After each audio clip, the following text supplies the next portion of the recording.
Alrighty then, so I'm most of the way through the process of putting this used seal on here, and maybe some people, maybe they say that I should just order a new seal, but I'm not doing that. If you ever wonder who they would be, when I ever talk about car stuff, it's people that on the internet just always tell you to replace something or buy a new one or have somebody else fix it. So anyway, these things really, they go on easily. This one did not come off easily, but they go on easily. They just have these little plastic clips. I used one here, and this part of it is inside. There's a little hole made at regular intervals in the seal, and you slip this thing in, slip the log in there in first, and get the short hook under it that retains it. And then this goes in a little hole in the door, and it's got little teeth on it, if you can see there. And it is meant for speed to put these things on, because remember, these cars were built on an assembly line, obviously, and so they had to get the seals on and get them on fast. And so one thing I did notice, you see I've applied glue here, my yellow snot, wherever it's at up there, 3M. It looks exactly like what they used originally. And something of note is that this car was built at Dodge, Maine. They called it Dodge, Maine, Hamtramck, which is the main Dodge Plymouth plant there in Hamtramck, Michigan, that area. And the other car, the green one, the donor that's donated some of this stuff, was built in Windsor, Ontario, at the plant there. And I noticed that this car had a whole lot more glue on those door seals, at least this one has, as opposed to the green car. So better shape up, Windsor. So anyway, I got off there, and this is just, remember, this is not a restoration. It's just improving it where I can. So I've just got most of the old glue off that would come off. I splooged on some more glue. I'm going to stick the seal back up. It's going to be done. It's over. It's going to be done. And the other thing I'm going to do is I think this bumper is okay, but I think this bumper down here has lost part of its self. It's supposed to be a square, and the other door has it, so we'll be taking that off also. Okay, well, I'm going to tune out for today in the fascinating world of door seal replacement, and I think I'm going to go get cleaned up, and we're going to start up the old Plymouth and cruise up to town and get us a hamburger at the local Sonic. So, alright, we'll do more. Well, found another redneck repair. Check this one out. Now, if you have a Weatherstrip that's coming apart and it's probably pulling away from the door, don't bother going and getting the little clips that hold it up to the door. Don't do that. That takes too much time. It's too hard and all that, so don't bother. What you need to do is just take some wire and run it through the door and around here, and some baling wire, and use that. Hold it on that way. Don't worry about the fact that it's not going to seal anymore. Don't worry about that. It's on the bottom. Who cares, right? Who cares? It's on the bottom. Nobody will see it.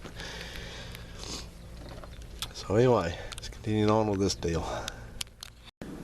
Hey guys, well, once again we find ourselves trying to repair another one of these obsolete parts that is having some problems. So this is the remote control driver's side mirror off my 68 Plymouth, and it's the original, and it's all good. The glass is good, all that.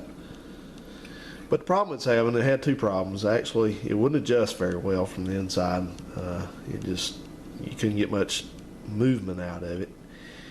And also the glass itself was just really, really loose when it was in position in there, put together. So I knew it had something going on with it. So I decided to go ahead and tear it apart. And it's not hard, rather, to get these apart. It's just got a couple bolts that bolt it to the door, and then you have another bolt that comes up the center right here. You access it from the bottom. It's a Phillips, and it runs into this little, looks like bakelite type of an assembly. And what's going on here is you have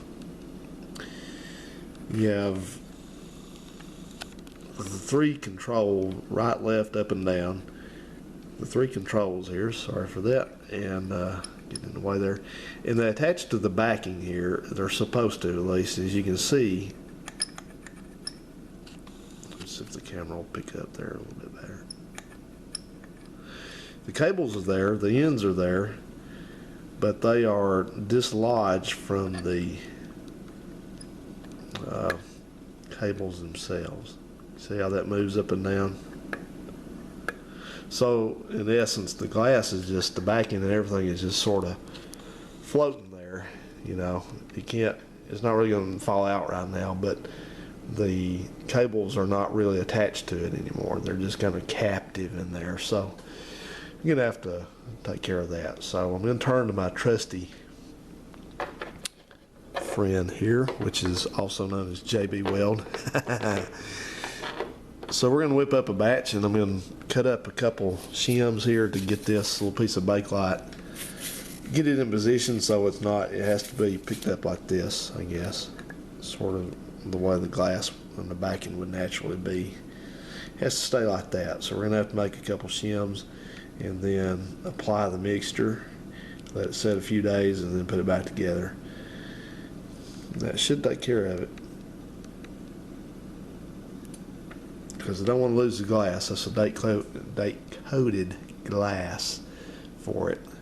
And you know what they say? They say just order another one. They're on the internet. You get a new one. It's brand new. It's real nice. It's great. Well, I'm not doing that. Again, I'm not doing that, because that thing is made somewhere offshore. And say that again. It's not the quality this one is. This one lasted 52 years.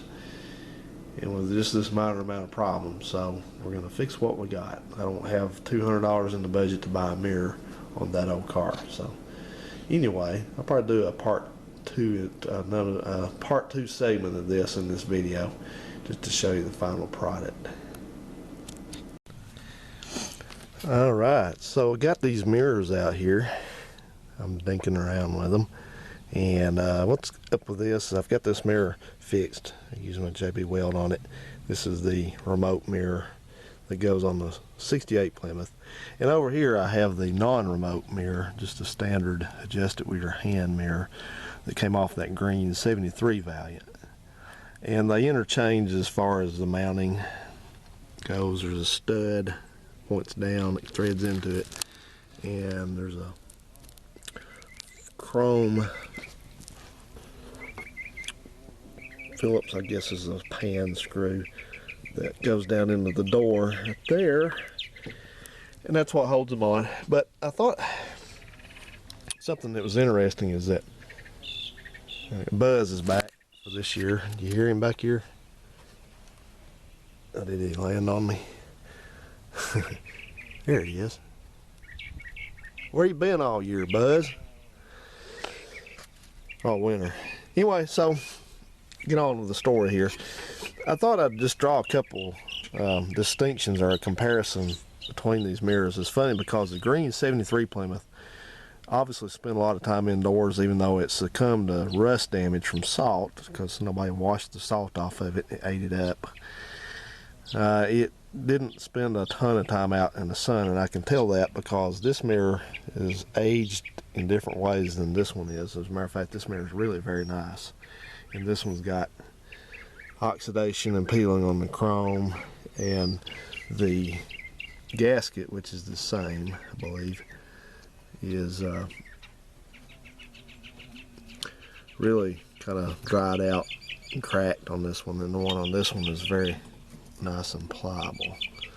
So again, this car, the green 73, came from Pennsylvania, and this car is probably, this brown one's probably spent all its life in the South.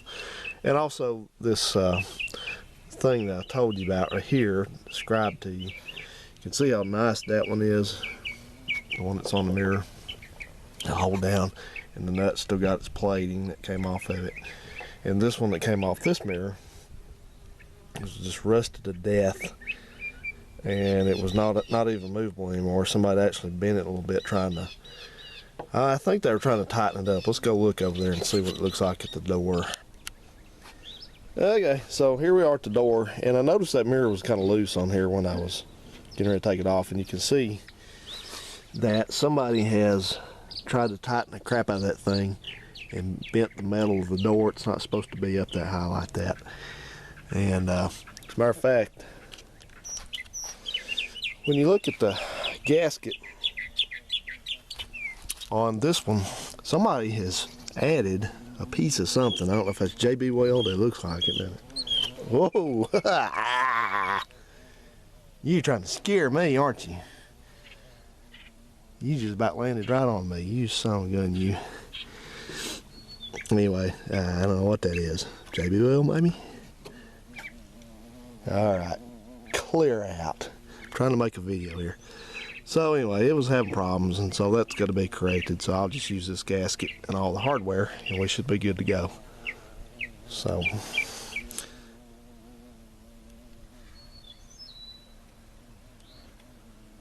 the carpenter bee. They were here earlier in this year last year, and then they disappeared. Let's get cracking. Alright, I gotta show you something. I splurged.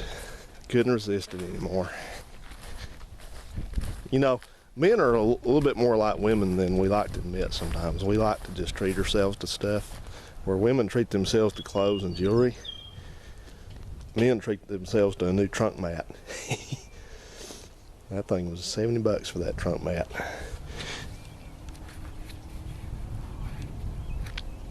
And they warn you, they give you a little blurb there in the package, a little piece of paper, warns you not to use any kind of solvent to clean this thing because the paint's water-based, the ink, and it might discolor it or remove it. So like if you use Windex, can't use that on it. But I'll tell you something.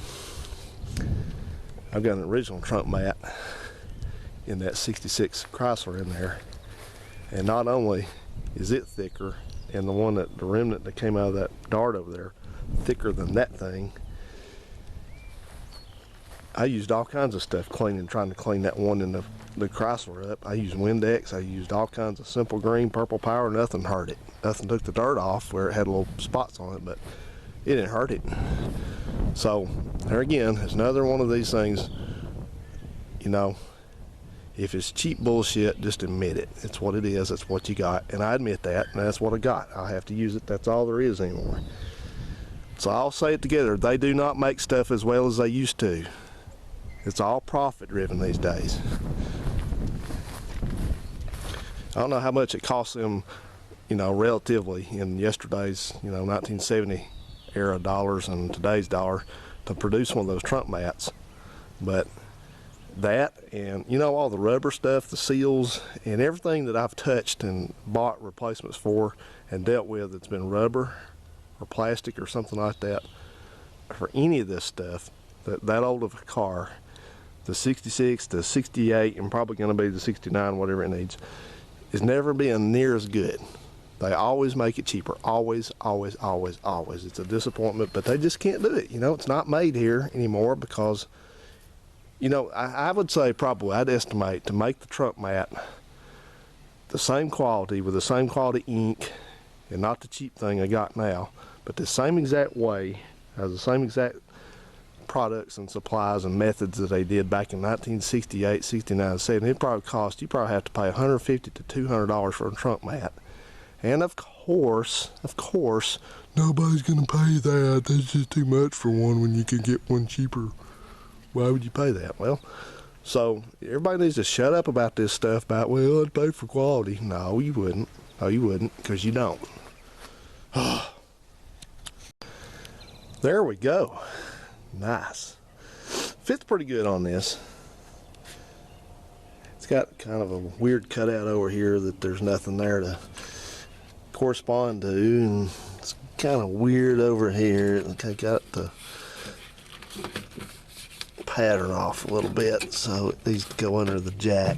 So I'll work on that later, but otherwise it's decent. It is what it is. So in other news, I'm pleased to announce that this car is registered. It's insured.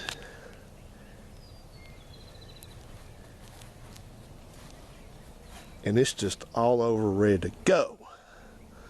So all we got left to do now is drive. I've just spent all this time picking away at a lot of little stuff on this car. So I can just give you as brief as I can make it, rundown of what I've done to this car over the past year and a half, something like that, almost 2 years. So I didn't do anything to the engine or transmission, necessarily, not internal. Everything was good there. I've had to fix the kickdown leakage.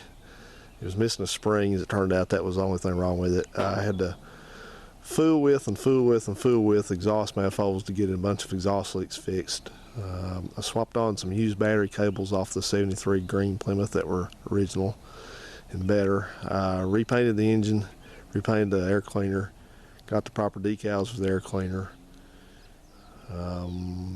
Let's see, adjusted the valves, put good, almost new set of the correct spark plug wires on it and cap, lubricated the distributor, had the radiator rebuilt, put a new belt on it, put a new thermostat on it, put a new patricide motor mount on it, put one new headlight in it, I replaced one of these park lights, got the rest of them all working.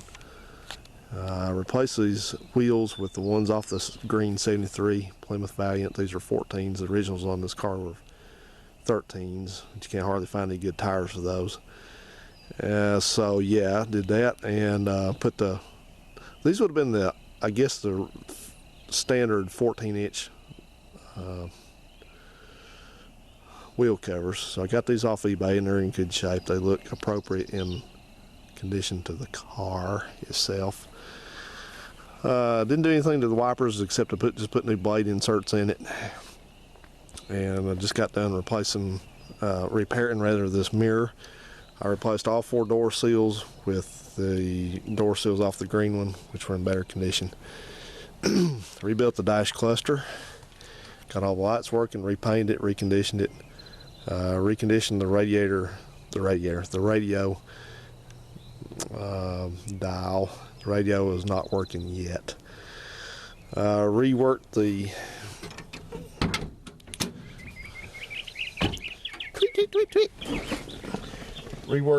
heater controls. Those were all broken, and refinished them. Put a new heater core in. I salvaged this Plymouth floor mat off, where was that? I think it was in that Dart over there, but it wasn't the one that went in. It's a Plymouth. It's got a Plymouth type symbol on it. You can't hardly see that now. And then, yeah, what else did I do? Replace these door panels with used ones. Fixed the window retainer on this side. Swapped on the handles and I get it, man. Window cranks off the green one. Fixed this gear shift. The spring was broken in it, the detent spring. Put a new glove box in. Tighten that mirror up. Use some tape to kind of cover some of these things here. That was just to look authentic. Wasn't anything major with that. Did some taping back there. Again, that's just for fun. Put the trunk mat in. Refilled the rear end. It was about half empty of gear oil.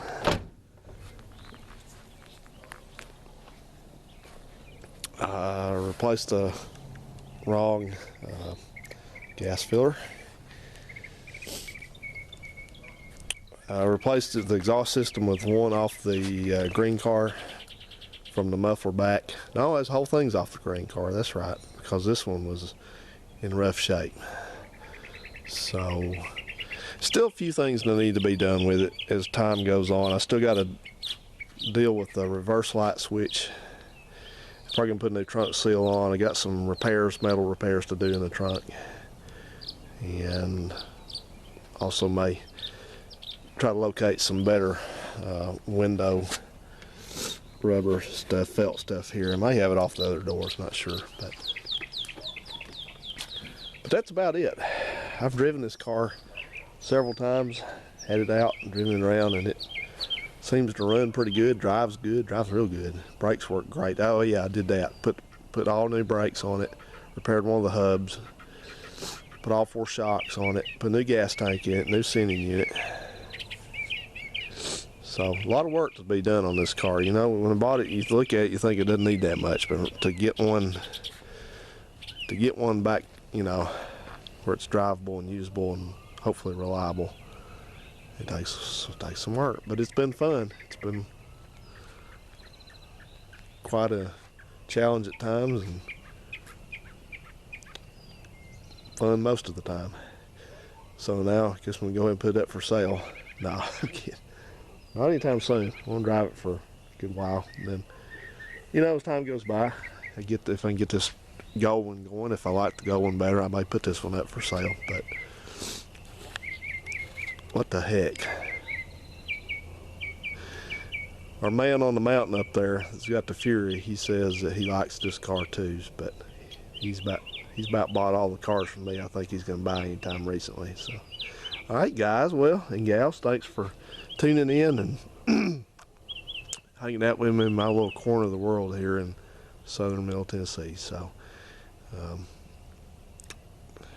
I do also want to give a little bit of props to before I sign off, to the Tennessee, the tag office up here is so much more of a smooth operation than it was down in Alabama. Alabama, they didn't title stuff this old, so it wasn't really a problem, but Tennessee titles everything, no matter what year it is. So this car sat around and, you know, it went out of the system in Alabama because it hadn't been driven in so long and hadn't been registered, and all that got lost. Title was no title needed, so there wasn't one. So that didn't bother me because, as you may remember, I lived in Alabama when I bought this car, so it would have been a non-issue. But once I moved up here, I had to have a title. Since I didn't have one, it's very simple. You just have up here, you have what's called a certification of ownership, and you just officially declare that yes, you do own it, yes, you did pay real money for it, but you don't have any of those supporting documents. And the cutoffs on that are $3,000. If it's under $3,000, I think, or it is older than 30 years old, then it's a real simplified process. So all that's done, it's on the way. So it's all taken care of, and the county clerk waited on me, and she even gave me a name of a car club up here. The first time I registered everything, I got out cheap, like $40, but boy, this time I got soaked. It was about a $260 bill today. Woo! All right, guys, it is getting dark and my nose is starting to run, and I'm sure you do not want to hear me sniffle my way through the rest of any kind of video, and I don't either. So I'm going in. So I have to go out of town and work this next week in Florida, aka Florida. And then I'm going to be back, and I'm hoping that, I know you guys are probably getting kind of stale on this car as far as videos and want to get to something else, and I do too. So I think we got something else to get to next up, so I think you'll enjoy it. So stay tuned, and I'll see you then.